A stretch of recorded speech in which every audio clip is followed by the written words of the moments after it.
A 7-year-old boy locks himself in a freezing van overnight, his throat slashed, his baby brother's body lying feet away. A 4-month-old infant dies covered in maggots while his parents live in the same apartment. A mother drives 16 miles with her newborn's body to dump him in a lake. A 2-year-old girl dies from months of abuse despite 7 reports to Child Protective Services. A woman holds bleach over her 13-month-old's face, then suffocates him with her bare hands. A 2-year-old covered in healing rib fractures and cord marks dies from prolonged torture. Parents drown their newborn in a bathtub and throw her body in a landfill never to be found. A teenage mother strangles her baby and burns the body in a snowbank.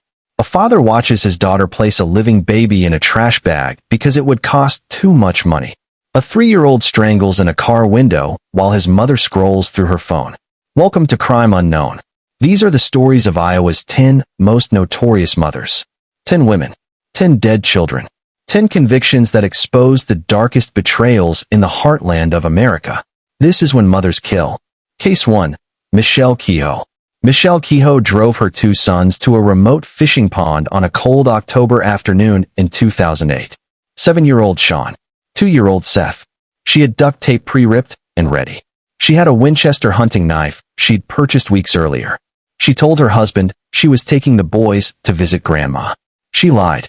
What happened at Hook and Liner Pond near Littleton, Iowa would become one of the most documented maternal filicide cases in state history.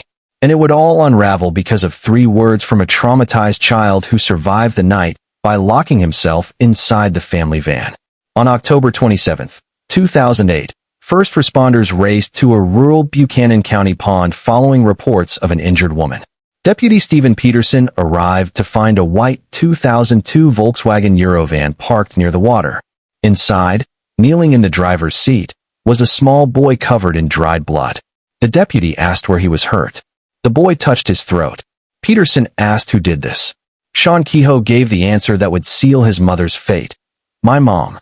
Outside the van, 2-year-old Seth lay dead near a bush. His throat had been cut. His face had been covered with duct tape. Emergency responders found 35-year-old Michelle Kehoe half a mile away, stumbling to a stranger's door with her own throat slashed. Unable to speak, she wrote on paper, "A man killed my boys and tried to kill me." It was a complete fabrication. The investigation moved fast. Surveillance footage from a quick star in Jessup showed Michelle with both boys at 12:30 p.m. the previous day, asking for directions to a playground. She'd deliberately left her cell phone at the store to avoid being tracked. She'd written a detailed note before leaving home describing a fictional abduction. She told her husband Eugene she was visiting her mother at a nursing home 25 miles in the opposite direction from where she actually went. She'd chosen this specific date because Eugene had yoga class. Every detail screamed premeditation.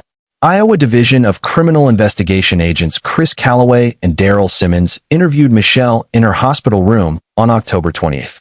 She maintained her abduction story until Agent Calloway told her Sean's account contradicted everything she'd said. Michelle's facade shattered. Unable to speak due to her throat wound, she wrote, "I don't know. Please kill me or lock me up forever. I want to die. I can't explain this to anyone. Just kill me." Then she added, "It's sickening, isn't it?" She confessed to everything. The planning had begun 2 months earlier. In August 2008, Michelle purchased duct tape. In mid-September, she visited Paul's Discount Sporting Goods in Iowa City and bought the Winchester knife, signing the credit card receipt that prosecutors would later introduce at trial. On the morning of October 26th, she loaded her sons into the van and drove to the pond she'd previously scouted. She parked, opened the rear hatch, used the pre-ripped duct tape to cover their eyes, noses, mouths. Then she attacked Sean first because he's the oldest, while Seth remained strapped in his car seat. When Sean fought back, kicking her, she turned to the 2-year-old. Seth died within minutes. Michelle then attempted suicide by slashing her own throat, trying to pull out her windpipe before losing consciousness. Sean, bleeding severely, removed the duct tape from his face. He saw his baby brother's body outside the van. He locked the doors, and he survived the freezing October night alone, waiting for dawn. Michelle Kehoe's life had been marked by trauma from the beginning. Born March 27, 1973 in Missouri, She endured a childhood of profound dysfunction. Both parents were alcoholics who divorced when she was 4. Her father died in a car accident when she was 6.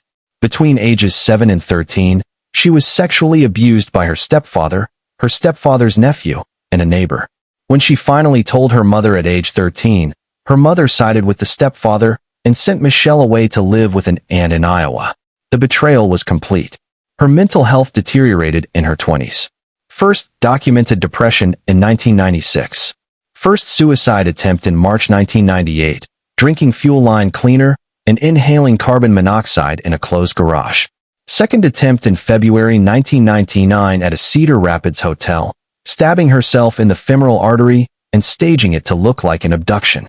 She told doctors it was because the presence of my stepfather haunting me. Over the years, she received up to 44 electroconvulsive therapy treatments. None of it worked. She married Eugene Kehoe in 1996.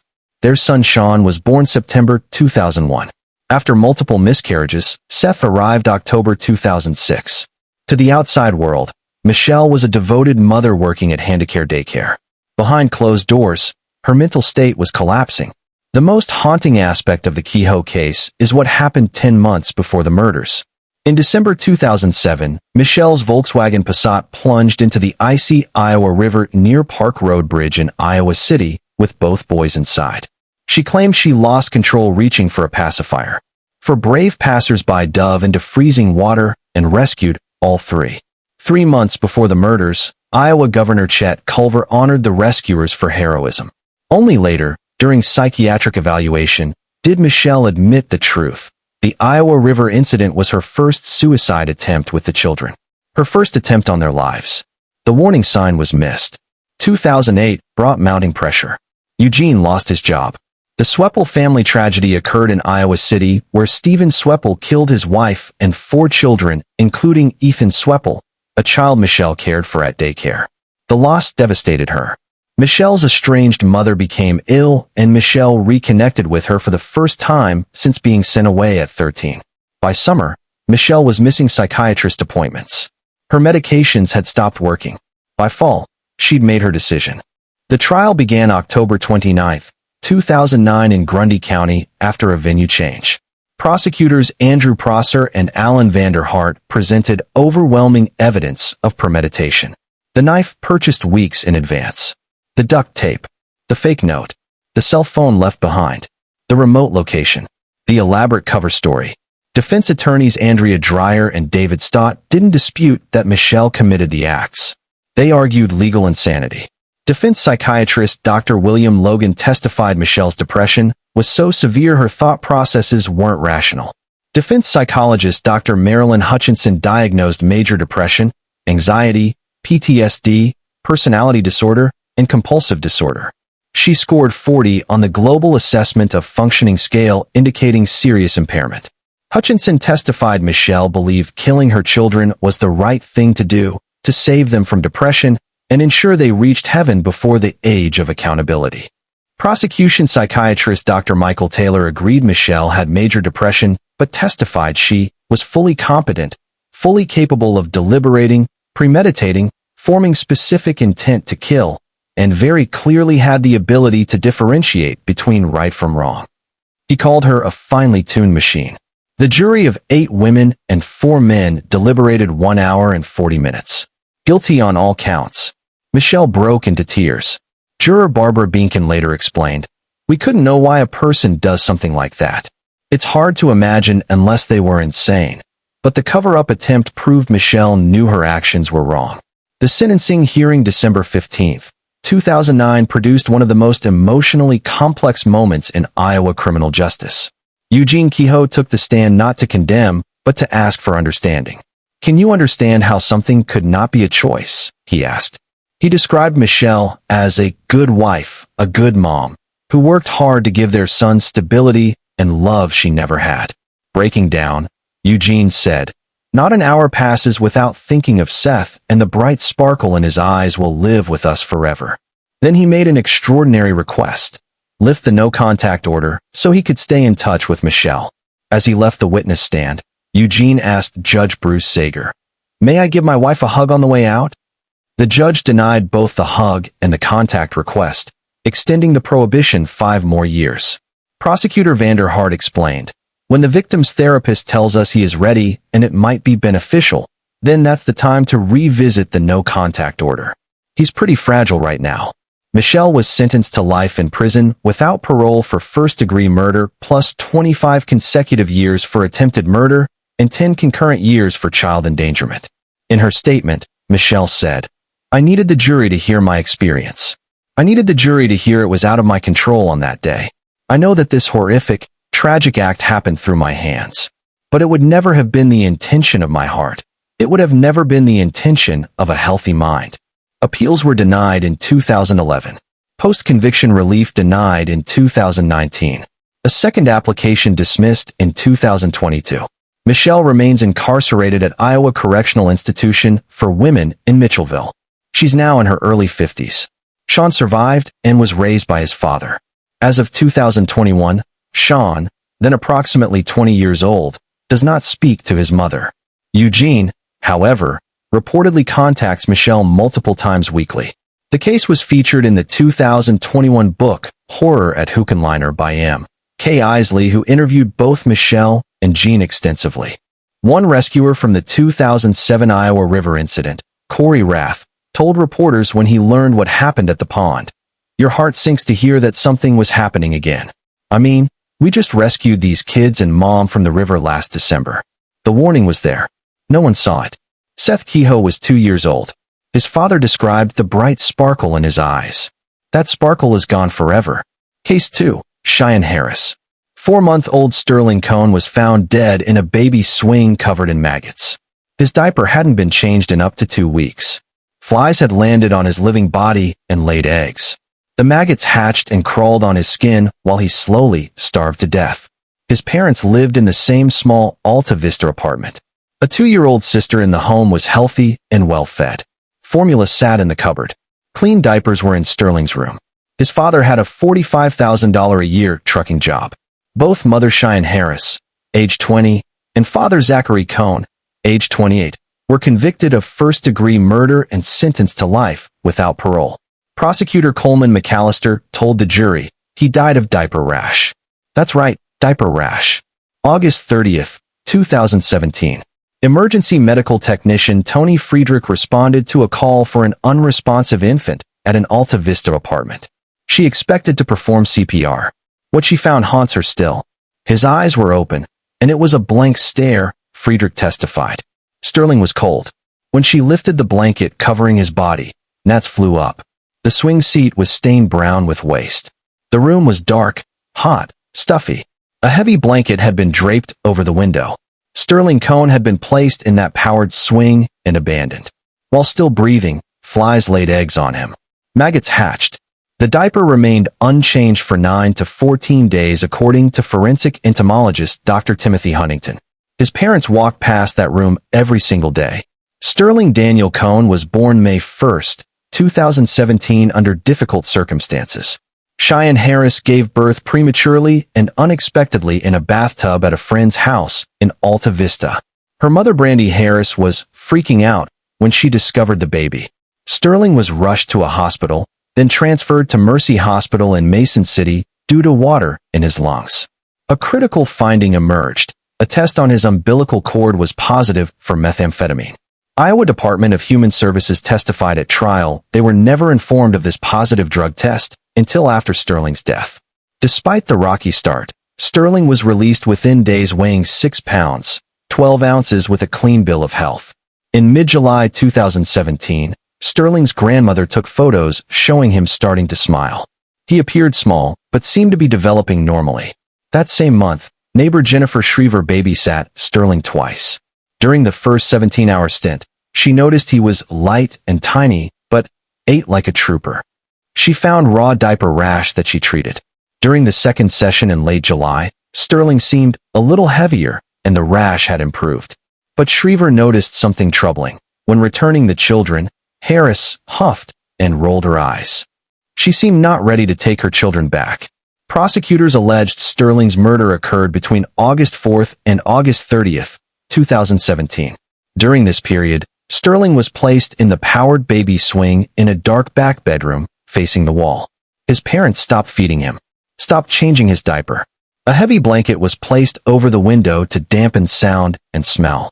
Air fresheners were placed under the swing to mask the odor. Sterling slowly died of malnutrition, dehydration, and severe diaper dermatitis with skin breakdown. On August 30th at 12:57 p.m., Zachary Cohn called 911 claiming Sterling died of sudden infant death syndrome. He said his girlfriend had fed Sterling that morning and he was fine. The story collapsed immediately under investigation. The autopsy performed August 31st by Dr. Dennis Klein, Iowa's chief medical examiner, was devastating. Sterling's death weight was under 7 pounds, only about 150 grams more than his birth weight 4 months earlier. A normal 4-month-old should weigh approximately 11 pounds. Both his weight and length of 14 inches were below the 5th percentile. Dr. Klein identified 3 separate causes of death, each severe enough to be fatal alone: malnutrition, dehydration, and severe diaper dermatitis with skin breakdown. The diaper rash had ruptured his skin, extended halfway up his back and chest, and caused an E. coli infection that spread through his system. Nothing natural would have done this, Klein testified. Forensic entomologist Dr. Timothy Huntington's analysis was equally damning. He examined maggots found on Sterling's body and determined the diaper had not been changed for 9 to 14 days. The baby had not been bathed or removed from the swing for over a week. Maggots were likely present on Sterling while he was still alive, but he was too weak and malnourished to wave his arms and shoo away the flies. In his final days, Klein explained, Sterling would have been lethargic, non-responsive, and would have lost his cry. The soft spots on his skull had sunken from dehydration, visible to anyone who looked at him. His small thymus gland indicated ongoing stress. The manner of death: homicide by denial of critical care. Cheyenne Harris and Zachary Cohn were arrested October 25, 2017. Both charged with first-degree murder and child endangerment causing death. Bail set at $100,000 cash only for each. Both pled not guilty and were granted separate trials. Zachary Cohn's trial took place late October through early November 2018 at Henry County Courthouse in Mount Pleasant after a venue change. Prosecutors Coleman McAllister and Denise Timmons presented devastating evidence. Cohn had $45,000 annual salary, formula in the cupboard, clean diapers in Sterling's room, and a healthy 2-year-old daughter in the same home. Meanwhile, Cohn was purchasing $20 to $40 worth of methamphetamine weekly from a friend. Every time Cohn walked past Sterling's room, he made a choice, prosecutors argued. Cohn's defense attempted to shift blame to Harris, calling a postpartum depression expert to suggest her mental state caused the neglect. Cohn testified he never changed a diaper and trusted Harris as primary caretaker. The jury deliberated 37 minutes. Guilty on all counts. At sentencing December 4, 2018, Prosecutor Timmons noted grimly, "This is a mandatory sentence. There's not much more that needs to be said. There are no victim impact statements or anyone else to speak on behalf of the child." Zachary Cohn was sentenced to life in prison without parole.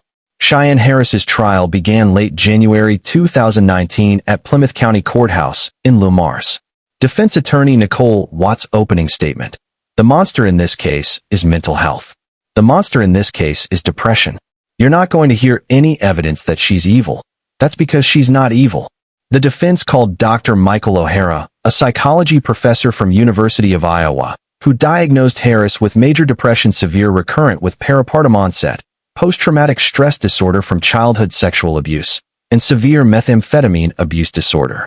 Prosecution expert Dr. James Dennard, a psychiatrist, countered he saw nothing preventing Harris from caring for Sterling.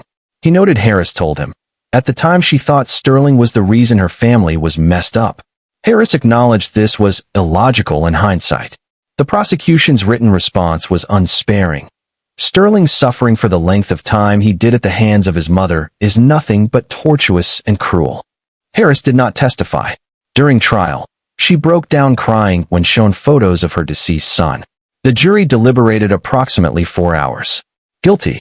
February 19, 2019, Cheyenne Harris was sentenced to life in prison without parole. Both defendants' appeals were denied. Cohen's in November 2020, Harris's in January 2021.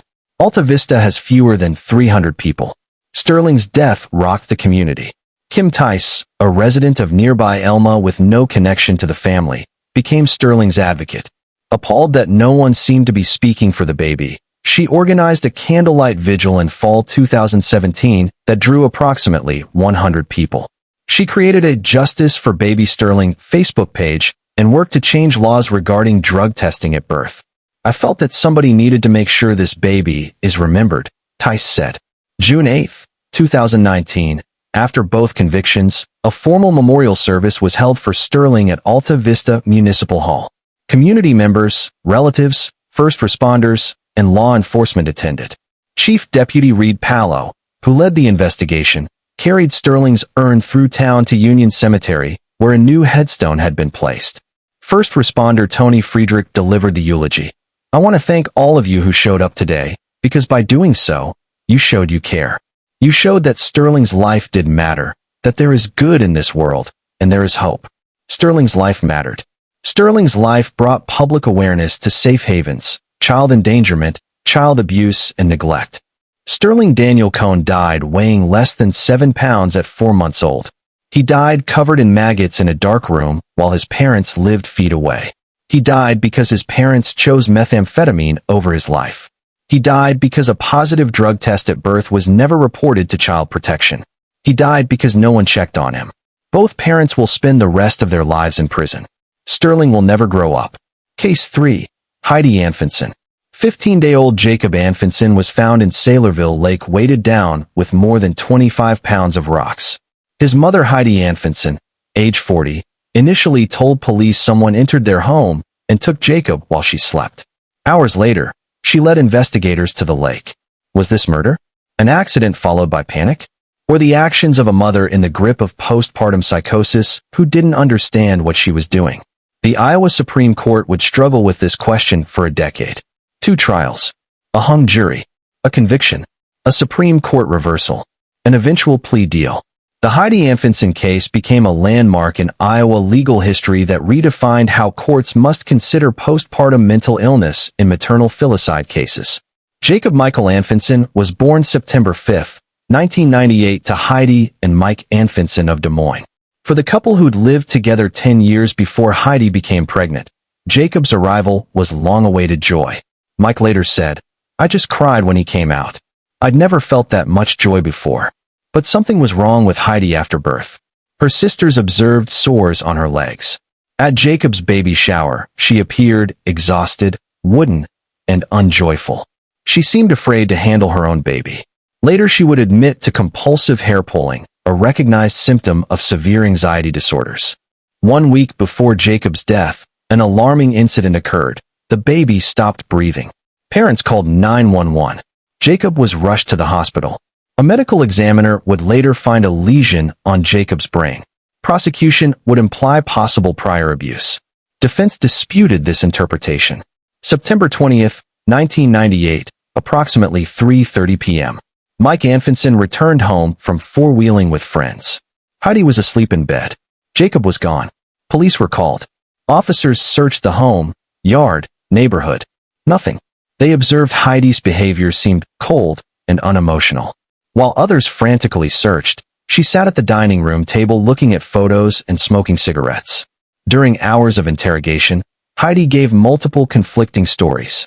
She said she heard someone enter the room while sleeping. She said a phone call caused her to leave Jacob in the bathtub. She told her mother a dizzy spell made her leave the baby. She told her sister-in-law she may have dozed off.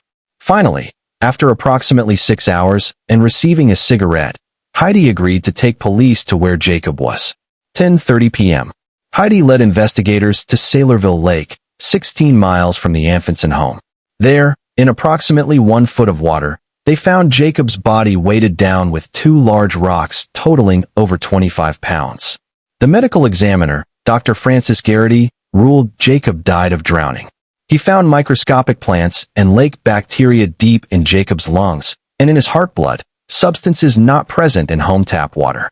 This suggested Jacob was still breathing when he entered the lake. But where did the drowning occur? Heidi claimed she'd been bathing Jacob in an infant tub when the phone rang. She left the room approximately 9 minutes. When she returned, Jacob's face was underwater. Panicking, she put his body in the car, drove to the lake, and placed him in the water. Prosecution expert Dr. Michael Baden, one of America's most renowned forensic pathologists with more than 20,000 autopsies to his credit, testified Jacob could not have drowned in an infant tub. In 40 years, he said, he'd never seen a baby drown in that type of device. The plant material in Jacob's lungs proved he was still breathing when placed in the lake. Defense expert Dr. Peter J. Stevens, a former Iowa State pathologist, countered that drowning in bathtubs is probably one of the commonest ways in which infants drown, and if Jacob drowned in the lake, there would have been more sediment and sand in his lungs. Even the prosecution's two expert witnesses disagreed with each other on key points: the presence of alcohol in Jacob's bloodstream, the cause of spinal cord injury found during autopsy, and the interpretation of bacteria evidence. Wounds on Jacob's body also remain disputed.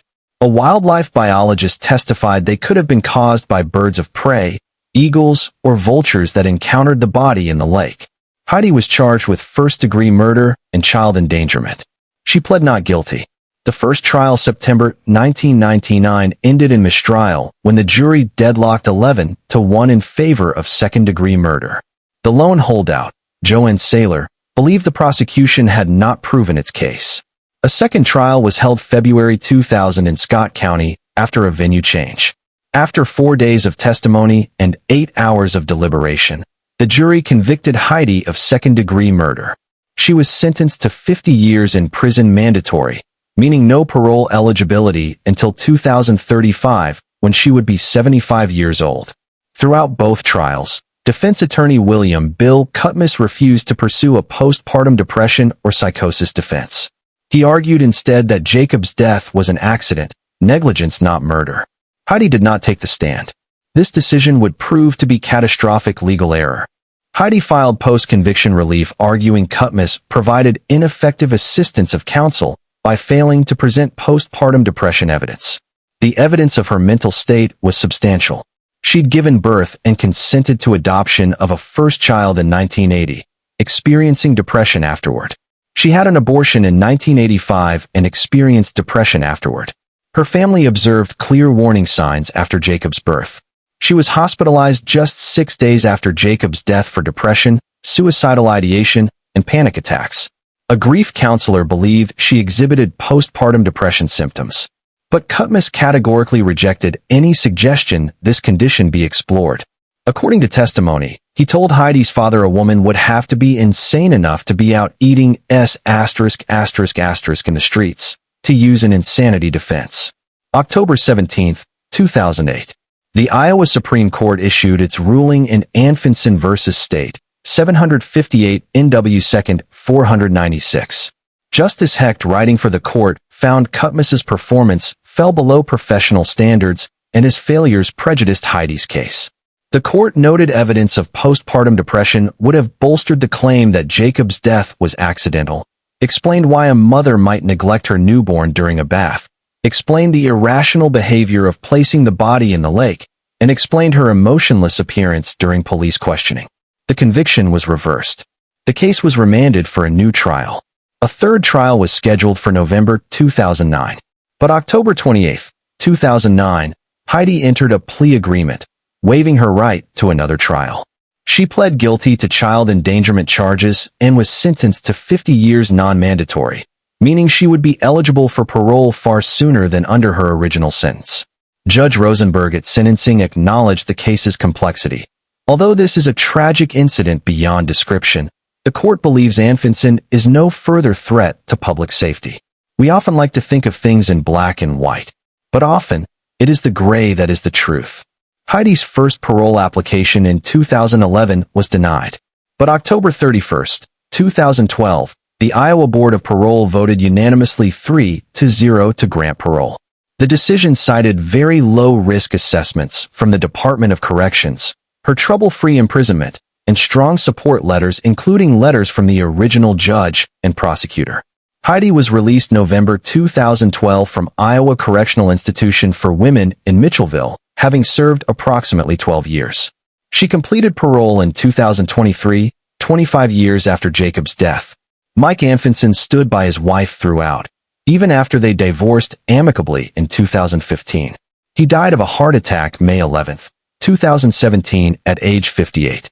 His obituary stated the happiest day of his life was the birth of his son Jacob, and his most tragic was losing him 2 weeks later. The Anfinson case established important precedent. Before Andrea Yates brought national attention to postpartum mental illness, the Anfinson case raised these issues in Iowa courts. The Supreme Court's decision established that defense attorneys must investigate mental health defenses. The same prosecutor who secured the conviction later wrote a letter supporting parole, a remarkable acknowledgement of the case's complexity. Mike Anfinson's unwavering support for Heidi offers a portrait of love surviving impossible circumstances. Jacob Michael Anfinson lived 15 days. His death remains, in Judge Rosenberg's words, the gray that is the truth. Case 4, Megan Stodd. A newborn baby cried for 2 days in a box while his mother ignored him. When the crying finally stopped, Megan Stodd, age 25, and her father Rodney Stodd, age 67, placed the infant's body in a trash bag and dumped it in a roadside ditch 5 miles from their home. Megan knew about Iowa's safe haven law. Her co-workers had tried to help her during pregnancy, offering housing and bringing her to service providers. She refused all assistance. Then she let her newborn die and threw him away like garbage because, as her father said, "It's going to cost me too much money to take care of it."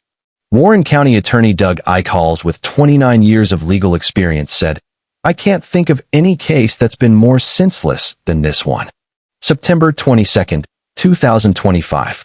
Megan and Rodney Stodd were each sentenced to 50 years in prison for second-degree murder, the maximum sentence under Iowa law. They must serve at least 35 years before becoming eligible for parole. Of all the cases in this documentary, the Stodd case may be the most senseless, because unlike mothers who acted in psychosis or depression, Megan Stodd made deliberate, informed decisions that led to her newborn's death. February 24, 2023. Megan Stodd, age 25, was living with her father Rodney in a dilapidated home in Norwalk, Iowa. The city of Norwalk had declared the home unsafe to occupy due to deterioration. Windows were boarded up. Signs were posted warning people to stay out. Despite concealing her pregnancy, Megan's co-workers at Regency Nursing Home in Norwalk, where she worked as a housekeeper, noticed she was pregnant. They didn't just notice. They tried to help. They brought her to service providers. They offered her a place to stay. Megan refused all assistance. February 24. Megan gave birth to a baby boy at the Stodd home. She immediately placed the newborn infant in a box and provided no care. The baby cried. According to court documents, the baby cried off and on for 2 days, while Megan ignored him. Rodney Stodd worked night shifts. When he came home from work, he found the baby still alive, still in the box. His response, as he later admitted in court, "We can't take care of this baby, Megan. It's going to cost me too much money to take care of it." February 26, 2023, 2 days after the birth, Megan and Rodney made their decision. The baby was still alive. They placed the living infant into a trash bag. According to Megan's later confession, the baby lived for several minutes inside the bag before stopping movement. They loaded the bag into Rodney's truck bed, drove out in the country, and abandoned it in a ditch in the 5300 block of Delaware Street south of Norwalk, approximately 5 miles from their home. The baby was left there, covered eventually by snow, until police found him. March 8, 2023. Megan's co-workers contacted Norwalk Police Department with concerns about the baby's safety. They'd noticed Megan was no longer pregnant, and her explanation didn't add up. Police interviewed Megan and Rodney. Both initially lied, claiming the baby died on the way to the hospital. Megan claimed she was told to take the baby home and bury him at St. John's Cemetery, incoming next to her mother's grave. Police searched the cemetery. There was no fresh grave. March 9th, Rodney changed his story. He admitted placing the baby in a plastic bag and leaving him in a ditch. He led a DCI agent to the location. A cadaver dog named Montana from the Search and Rescue Group Iowa, SAR-K9, located the baby's body. The infant was found covered in snow with a tied trash bag nearby. The Stodd home was searched. Police found placenta and other signs of birth confirming the home delivery. March 13th, the most damning evidence emerged. A witness showed authorities a text message exchange with Megan. The witness had asked, "Was the baby alive when you left him?" Megan's reply, "A little." Megan then gave a full confession. Iowa's safe haven law, enacted in 2002, allows parents to surrender infants up to 90 days old at designated locations, hospitals, healthcare facilities, fire stations, adoption service providers, or to first responders via 911 without prosecution for abandonment. Since 2002, more than 70 babies have been safely surrendered in Iowa. Megan Stodd knew about the safe haven law. This was confirmed by prosecutors. She could have driven to any hospital. She could have called 911. She could have surrendered her baby to the nursing home where she worked. Instead, she put him in a trash bag. Warren County Attorney Ike Halls emphasized, she knew about the safe haven law, but for whatever reasons, she didn't take advantage of it. That has to be the most frustrating part of this case. Norwalk Police Chief Greg Staples echoed, "Safe haven laws are there for a reason. It is a shame that because the safe haven laws weren't used in this case, we have the death of a newborn and 2 people in jail charged with the most serious crime that there is." Both Megan and Rodney initially faced first-degree murder charges, which carry potential life sentence. Through plea agreements, both pled guilty to second-degree murder and received the maximum sentence, 50 years with minimum 35 years before parole eligibility. At the sentencing hearing September 22, 2025, Rodney pled guilty just minutes before his daughter's sentencing, waiving his right to trial. Zach Wilson, the baby's biological father, was too ill to attend, but his statement was read into record. "I hope you get what you deserve. I am totally and emotionally broken for what you did to my son, who was only a baby. Who does that to an innocent child who has not yet seen the world with his own eyes and see who his father is?" Megan Stodd attempted to shift blame to her father. "If I could change the past, I would have done more to try to stop my father from doing this to my own son. I know that I should have stood up to my father that morning. I wasn't thinking clearly. I was so scared. I'm so sorry for not being strong enough to save our son." Defense attorney Jill Eimerman argued Megan's biological father Zach Wilson had abandoned her during pregnancy. Rodney had refused to help her, and her mother, described as the glue of the family, had died in 2018, leaving Megan lost. But Eimerman acknowledged reality. "Mr. Ike Halls is right. It doesn't make up for what she did. Nothing will make up for what she did." Judge Charles Sinnott addressed Rodney directly. "There is no higher calling in life than that of a parent. That extends down the line to the rest of your family, to not only your child, but your grandchildren. Everyone has issues. But there are certain things in this life, regardless of the issues you've had to deal with, where you have to rise above those, and you have to do the right thing." To Megan, he said, "We will never know the person that your son could have grown up to be." The Norwalk Police Department later issued a statement calling the case a permanent scar in the collective memory of our department, and a constant reminder that evil can hide in the most unexpected places, and that sometimes our duty exposes us to pain that no badge or uniform can shield us from. Police Chief Staples expressed hope. "If there's one thing that's good that comes out of this investigation, it's that someone pregnant out there will see this story, and their baby will have a life to live unlike this baby." Megan Stodd's newborn son never received a name. He cried for 2 days. He lived a little when placed in a trash bag. He was thrown in a ditch and covered with snow. His mother knew she had options.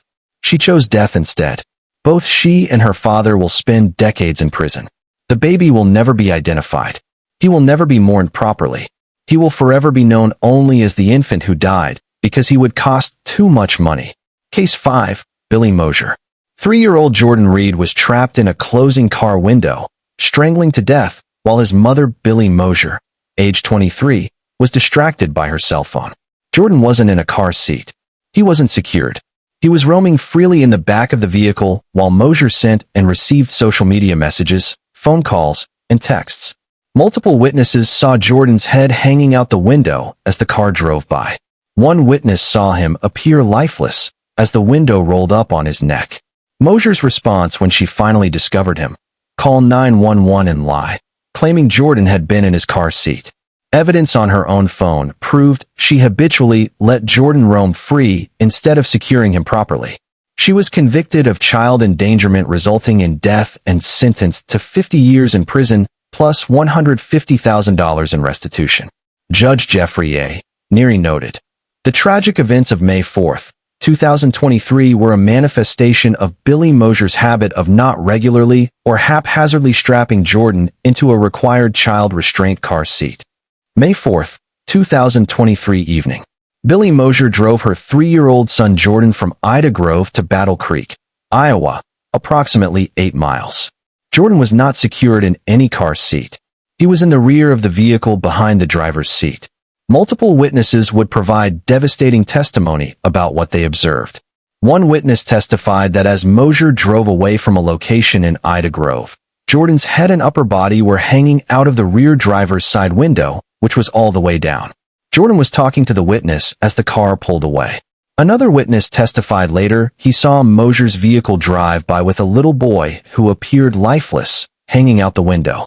The window appeared to be rolled up on his neck. Phone records showed during this drive, Mosher was sending and receiving social media messages, phone calls, and text messages. She was distracted by her cell phone while her son was being strangled by the car window.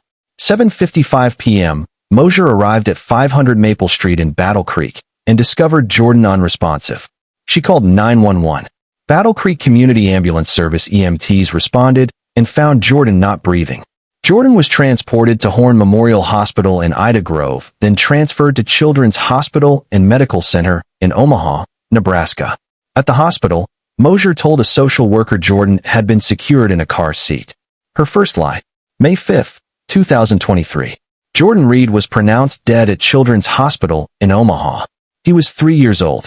The autopsy performed May 6 by the Iowa Office of the State Medical Examiner determined the cause of death was strangulation. The injuries were inconsistent with Mosher's claim that Jordan strangled himself on a car seat chest strap. Evidence showed a bruise mark on Jordan's neck consistent with being trapped in a car window, not a seat belt. Investigators from Ida County Sheriff's Office and Iowa DCI examined Mosher's phone. They found photos and videos showing she regularly let Jordan roam freely in the car instead of securing him in a safety seat as required by Iowa law for children under age 6. September 18, 2023, during a follow-up interview, Mosher admitted the truth. Jordan was not in his car seat during the trip. She found him hanging from the rear driver's side window. Multiple witnesses corroborated what they had seen. November 30, 2023. Mosher turned herself in to Ida County Sheriff's Office. She was charged with 1 count of child endangerment resulting in death, a Class B felony carrying maximum sentence of 50 years. Mosher pled not guilty in January 2024. She waived her right to jury trial, opting instead for a bench trial before District Judge Jeffrey A. Neary. The 2-day trial in March 2025 presented the evidence, witness testimony, phone records, autopsy findings, the pattern of unsafe practices documented in photos and videos on Mosher's own phone.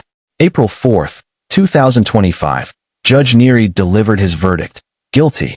In his ruling, Judge Neary stated, Jordan would not have gotten trapped in Mosher's vehicle window if he had been properly restrained, and further, had Billy Mosher not been distracted in her driving, she might very well have discovered Jordan's predicament in time to intervene and save his life. The defense filed a motion for new trial April 10, 2025, which the prosecution resisted. At sentencing May 16, 2025, victim impact statements laid bare the devastation.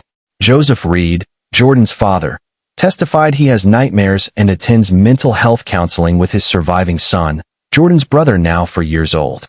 He said he's haunted by not being able to say goodbye to Jordan, claiming Mosher had Jordan removed from life support before Reed could reach the hospital. Allison Haseman, Jordan's aunt, said, "It was proven beyond a reasonable doubt that this was a common practice not to secure the child in a safety seat. Every day you sit in prison, I hope you think about the life you took away." Mosher declined to speak before sentencing. Judge Neary imposed the maximum sentence, 50 years in Iowa State Prison and $150,000 in victim restitution plus court costs and attorney fees. "The sentence that I have to impose is set by statute," the judge explained. "The amount of time she serves will be decided by the parole board and the Department of Corrections." Jordan Eugene Reed was born September 3, 2019 in Denison, Iowa. According to his obituary, he was a sweet little soul who was thoughtful, kind, and had just the right amount of all boy. Jordan adored being a big brother to his brother Brock, also Joseph Reed's son, and half-brother Maverick. He was their protector, and loved making his brothers smile and giggle. He loved watching Cars, Toy Story, and Paw Patrol. He loved playing outside. The park was his favorite place. He had an outgoing personality and loved meeting new people. Even though he was only here for a short while, his obituary stated, Jordan touched the hearts of many. A memorial fund was established in Jordan's name at United Bank of Iowa. Joseph Reed, wearing a black t-shirt with Justice for Jordan in green lettering, gave his emotional victim impact statement confronting the woman who killed his son through habitual negligence and phone distraction. Jordan Reed was 3 years old. He loved Paw Patrol. He was a big brother. He strangled in a car window while his mother looked at her phone. Despite letters requesting leniency from family and friends, Judge Neary imposed the statutory maximum. Billy Mosier will spend decades in prison. Jordan will never grow up. Case 6. Heidi Watkins. 2-year-old Shelby Duis became a watershed moment for Iowa's child protection system, exposing catastrophic failures that led to sweeping legislative reform. Her mother Heidi Watkins, age 29, and boyfriend Jesse Wendelsdorf, age 25, lived in Spirit Lake. On January 4, 2000, first responders found Shelby's bruised and bloody body. The autopsy revealed a fractured skull, 6 broken ribs, broken hands, signs consistent with sexual abuse, and evidence of prolonged malnutrition. Injuries showed multiple stages of healing, indicating months of abuse. The case gained state and national attention when a daycare owner revealed she had made at least 7 reports of suspected abuse to Iowa Department of Human Services in the months before Shelby's death, including bruises matching a clenched fist. DHS later admitted a call to their hotline had been missed. This case would change Iowa law forever. Shelby Duis was born March 29, 1997. She lived with her mother Heidi Watkins and Watkins' boyfriend Jesse Wendelsdorf at their Spirit Lake home. On January 4, 2000 at approximately 4 p.m., Watkins called 911 reporting her daughter wasn't breathing. First responders arrived to find the child's body in a bedroom. The scene was horrific. Shelby was bruised and bloody. Emergency personnel immediately knew this was no accident. The autopsy performed by Dr. Susan Duffick revealed devastating injuries. Shelby had a fractured skull, 6 broken ribs, broken hands. Post-mortem x-rays showed fractures that rarely happen by accident. There were signs consistent with sexual abuse. Evidence of prolonged malnutrition. Most damning, injuries at multiple stages of healing proved this wasn't a single incident but months of ongoing abuse. The investigation revealed a catastrophic failure of Iowa's child protection system. Karen Roseberry, owner of Small World Daycare in Spirit Lake, where Shelby attended, came forward with explosive information. She had made at least 7 reports of suspected abuse to the Iowa Department of Human Services in the months before Shelby's death. She'd reported bruises matching a clenched fist. She'd reported concerning behavior. She'd reported warning signs. DHS later admitted that at least 1 call to their hotline had been missed. No one had intervened. Shelby died. DNA evidence proved critical in the investigation. Shelby's blood was found on Wendelsdorf's thermal underwear with a 1 in 100 billion match probability. Her blood was on a broomstick bearing his fingerprints. Her blood was throughout the home. The physical evidence was overwhelming. Heidi Watkins had a prior history with child endangerment. In 1997, she'd been charged with child endangerment involving her son Tyler McKnight. That charge was dismissed in a plea bargain. She was a methamphetamine user who lied to investigators about her drug use and about Wendelsdorf's presence in the home. At trial, she claimed diminished responsibility due to her own childhood sexual abuse, but District Judge Joseph Straub found this defense not very convincing. Jesse Wendelsdorf was tried first by a Buena Vista County jury in July 2000. Incredibly, despite the DNA evidence, the jury acquitted him. The community was stunned. Watkins waived her right to a jury trial, opting instead for a bench trial before Judge Straub. The judge, in a 44-page ruling, found her guilty of multiple acts of child endangerment but acquitted her of first-degree murder. He noted Watkins' 911 call showed genuine anguish, suggesting she didn't know Shelby was dead until finding her. A dramatic twist occurred after the verdicts. Windelsdorf's new girlfriend, Julie Ballantini, reported he had confessed to killing Shelby while she watched television at 3 a.m. The court recorded Windelsdorf saying, "I got away with something." Watkins' attorneys sought a new trial based on this confession, but since Watkins had been acquitted of murder, which the confession addressed, and convicted only of child endangerment, a new trial was denied.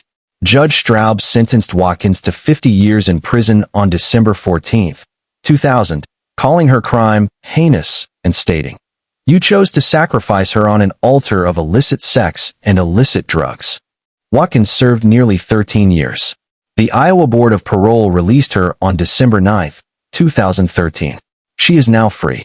Windelsdorf died in 2016 from ethylene glycol, antifreeze, poisoning ruled accidental. The community and political impact was immediate and sweeping.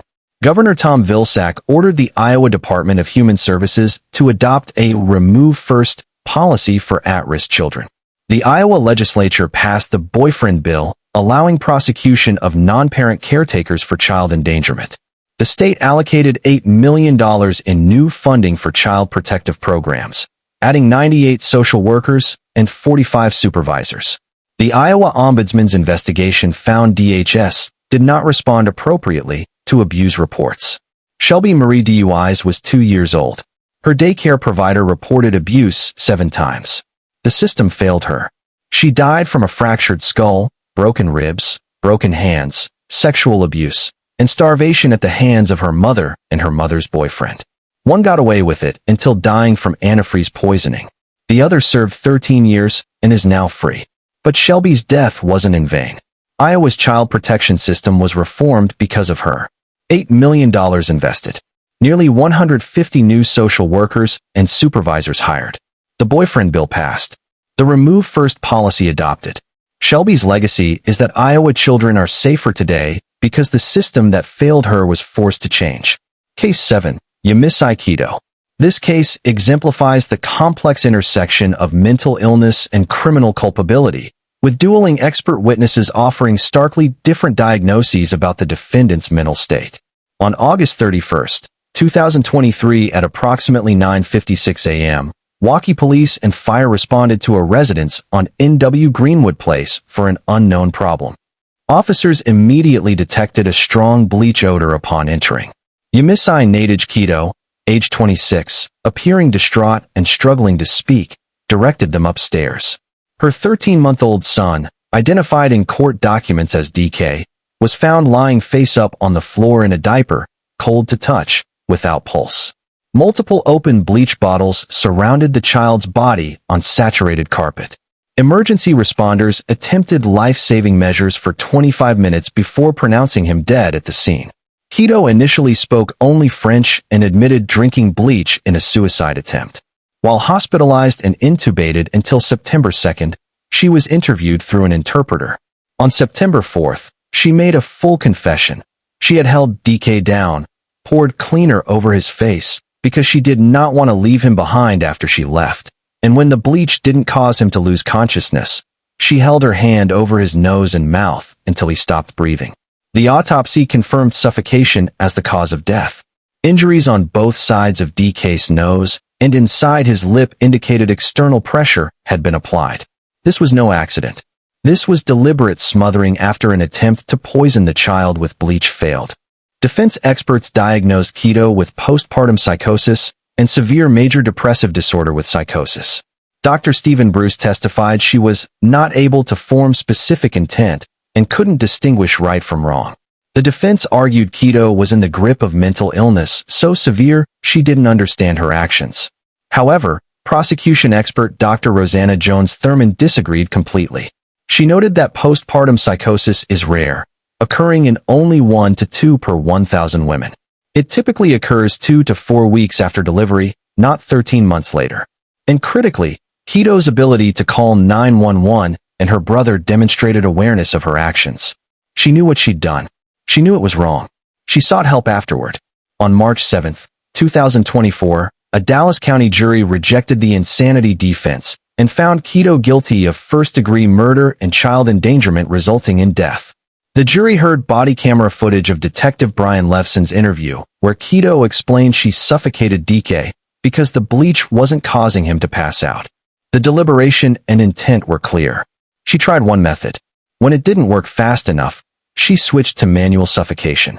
Judge Thomas Patrick Murphy sentenced Kehoe to mandatory life in prison without parole on April 26, 2024. The Iowa Court of Appeals affirmed her conviction on June 18, 2025, rejecting arguments about excluded domestic abuse evidence and insufficiency of evidence. Yamisai Kehoe will spend the rest of her life in prison. DK was 13 months old. He was learning to walk, learning to talk. He died from suffocation after his mother poured bleach on his face. The jury heard the evidence. They heard the experts. They didn't believe the insanity defense. Justice was served. Case 8. Sexland Tateyaki. This case revealed a pattern of prolonged abuse discovered only after a child's death, with autopsy findings showing injuries in various stages of healing.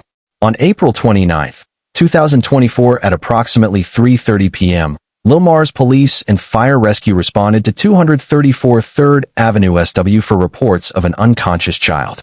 Sexland Tateyaki, age 27, was holding her 2-year-old son, identified as SD Tateyaki, who was not breathing. She handed the child to paramedics who began CPR immediately. Despite life-saving efforts, SD was pronounced dead at Floyd Valley Healthcare Emergency Room. First responders observed bruising on the child's arms and abdomen and blood from the nose. The state medical examiner conducted an autopsy on April 30th, describing findings as very concerning. External injuries included abrasions on the nose and lip, contusions on the chin and mouth, and several parallel linear contusions on the torso, back, and groin area consistent with being struck with a cord-like object. Internal findings revealed intramuscular hemorrhage of the tongue consistent with facial punching, scalp hemorrhaging, and healing rib fractures indicating prior injury. This child had been tortured over an extended period. Through a Chinese interpreter, Tateyaki admitted using multiple methods of punishment. She admitted punching the boy's face when frustrated, flicking his head, striking him with phone charging cords and extension cords, squeezing his neck from behind, pinching him anywhere accessible, slapping him. She stated all injuries on the body were from her and no one else. She stated his death may have been from her punishing them. This wasn't discipline. This was systematic abuse that ended in a 2-year-old's death. Tateyaki, a Micronesian immigrant, had 4 children all underage for living with her. She required Chinese interpretation throughout proceedings, an accommodation that delayed her sentencing when a qualified interpreter couldn't initially be found. Originally charged with second-degree murder, Tateyaki pleaded guilty to child endangerment resulting in death on June 20, 2025. Judge Patrick Tott sentenced her to 50 years in prison on July 21, 2025, with $150,000 in restitution. She is currently at Iowa Correctional Institution for Women. SD Tateyaki was 2 years old. He had healing rib fractures. He had cord marks all over his body. He had tongue hemorrhaging from being punched in the face. He died from prolonged torture at the hands of his mother. She admitted everything. She's serving 50 years. He will never grow up. Case 9. Taylor Blaha. The case of baby Kayleen Lee Blaha remains haunting because her body has never been recovered, despite extensive searches, including landfill excavation. In April 2022, Taylor Blaha, age 24, discovered she was pregnant with boyfriend Brandon Tomas, age 31, child. They had cell phone searches about how to force a miscarriage. On November 16, 2022, Blaha gave birth in their Fort Dodge apartment bathroom. The baby girl, whom they named Kayleen Lee Blaha, was born alive, crying, moving, and opening her eyes. 6 days later, on November 22nd, Blaha confessed to a Department of Human Services caseworker at Unity Point Health that a baby had been born and buried at an unknown location. Police launched an active homicide investigation. Fort Dodge Police, the DCI, and FBI conducted extensive searches of the landfill and wooded areas near Kenyon Road Bridge.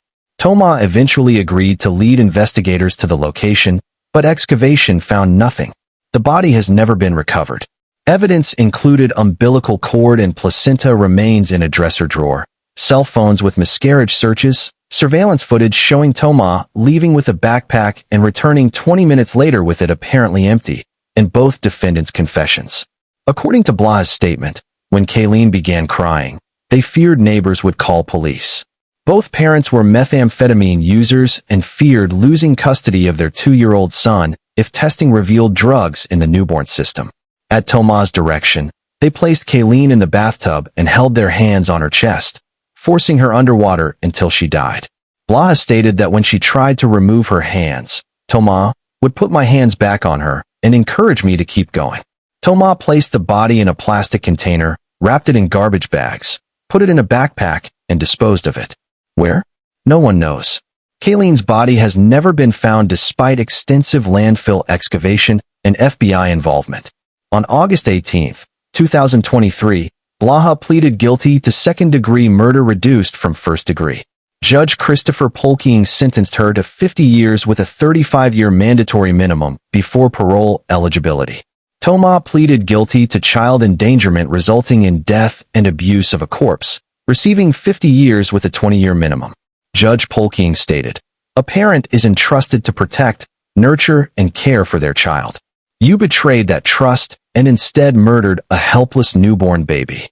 Kayleen's case directly inspired Iowa's first safe haven baby box, installed at Fort Dodge Fire Department on October 12, 2023.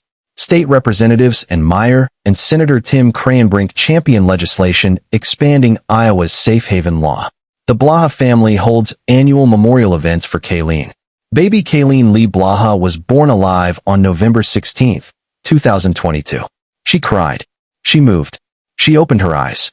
6 days later, her parents drowned her in a bathtub and threw her body away. Despite FBI involvement and landfill excavation, her body has never been found. Both parents are serving decades in prison. Kayleen will never be found. She will never have a proper burial. She will never be forgotten. Case 10, Nicole Plum. The Baby Chelsea case became the catalyst for Iowa's safe haven law, allowing parents to safely surrender newborns without prosecution. In late December 2000, Nicole Plum, then 16 years old, a junior at South Tama High School described as a nearly straight-A student and basketball player, gave birth during a late-night bath at her Chelsea, Iowa home. The baby girl was full-term. On February 4, 2001, a woman walking her dog discovered the infant's body face down in a snowbank near a wooded area close to Plum's stepfather's residence. The body had been there for a considerable amount of time and was partially decomposed and disfigured by animals. The community and sheriff named her Baby Chelsea after the town. The Iowa State Medical Examiner determined the cause of death was strangulation and exposure, with burns noted on the body. The criminal complaint stated Plum strangled the infant, attempted to dispose of the infant and evidence, and attempted to conceal the child's body by burning. Police received community tips identifying Plum as the mother. She was arrested on February 17, 2001 at age 17 and charged as an adult with first-degree murder with bond set at $1 million. Plum claimed she didn't realize or could not accept she was pregnant. Classmates had noticed changes. She wore a big coat before Christmas break, then tight t-shirts after. Classmates suspected pregnancy, but she always denied it. The baby's father was identified as Brett Brea, age 26 at conception, who faced no charges but was listed on Iowa's sex offender registry for prior indecent exposure convictions. Defense attorney Maggie Moss represented Plum pro bono. Evidence challenges, including conflicting medical examiner opinions on whether baby Chelsea was born alive and animal disfigurement, complicating forensic analysis, made proving first-degree murder difficult. In January 2002, Plum pleaded guilty to involuntary manslaughter and child endangerment with serious injury. At sentencing, prosecutor Richard Vander May described Plum as selfish, self-absorbed, and crafty enough to lie to detectives, arguing that baby Chelsea was an obstacle, an inconvenience. Plum, shaking visibly, read a statement. "I could not accept I was pregnant. I thought if I could just get rid of it, I could go on and not be an outcast." On February 28, 2002, Judge L. Vernon Robinson sentenced Plum to 10 years, 2 years for manslaughter, 10 years for child endangerment, served concurrently. She was paroled in May 2005 after serving over 3 years. She was 21 at release. Baby Chelsea's case became the primary catalyst for Iowa's safe haven law, which took effect in July 2001 and was formalized as the Newborn Safe Haven Act in 2002. Originally allowing surrender of babies up to 30 days old, Governor Kim Reynolds amended the law in June 2022 to extend the period to 90 days. As of 2023, more than 50 Iowa children have been safely surrendered under this law. Baby Chelsea never had a real name. She was found face down in a snowbank, partially decomposed, disfigured by animals. Her teenage mother strangled her, tried to burn her, and threw her away. The mother served 3 years and is now free. But baby Chelsea's death wasn't meaningless. Iowa's safe haven law exists because of her. More than 50 babies have been saved because parents now know they have options. Baby Chelsea's legacy is that desperate parents in Iowa can surrender their newborns safely and legally. Her death created a law that saves lives. 10 cases. 10 Iowa mothers. 10 dead children. Michelle Kehoe planned for 2 months, purchased duct tape and a knife, drove her sons to a remote pond, and slashed their throats. Life without parole. Cheyenne Harris and Zachary Cohn let 4-month-old Sterling starve to death covered in maggots in a swing while they bought methamphetamine. Both serving life without parole. Heidi Anfinson's case may never be fully understood, an accidental drowning or deliberate killing, but the Iowa Supreme Court ruled her attorney's refusal to present postpartum depression evidence was legal error. She served 12 years. Megan Stodd knew about safe haven laws. Her co-workers tried to help, and she still placed a living newborn in a trash bag and threw him in a ditch. 50 years. Billy Mosier habitually failed to secure Jordan in a car seat and was looking at her phone when he strangled in a window. 50 years. Heidi Watkins and Jesse Wendelsdorf tortured 2-year-old Shelby Duis to death despite 7 abuse reports to DHS. She served 13 years and is free. He was acquitted then died from antifreeze poisoning. Yamisai Keto poured bleach on her 13-month-old's face, then suffocated him when the bleach didn't work. Life without parole. Sexlyn Tateki beat, whipped, pinched, and punched her 2-year-old to death over months. 50 years. Taylor Blaha and Brandon Thomas drowned newborn Kayleen in a bathtub and threw her body in a landfill never to be found. Both serving decades. Nicole Plum strangled baby Chelsea and burned her body in a snowbank. She served 3 years and is free. What connects them? Mental health challenges were present in most cases. Warning signs were visible but not acted upon. Substance abuse played a recurring role. The justice system ultimately functioned despite its imperfections. Iowa's safe haven law offers a lifeline too few use. Every one of these tragedies could have been prevented.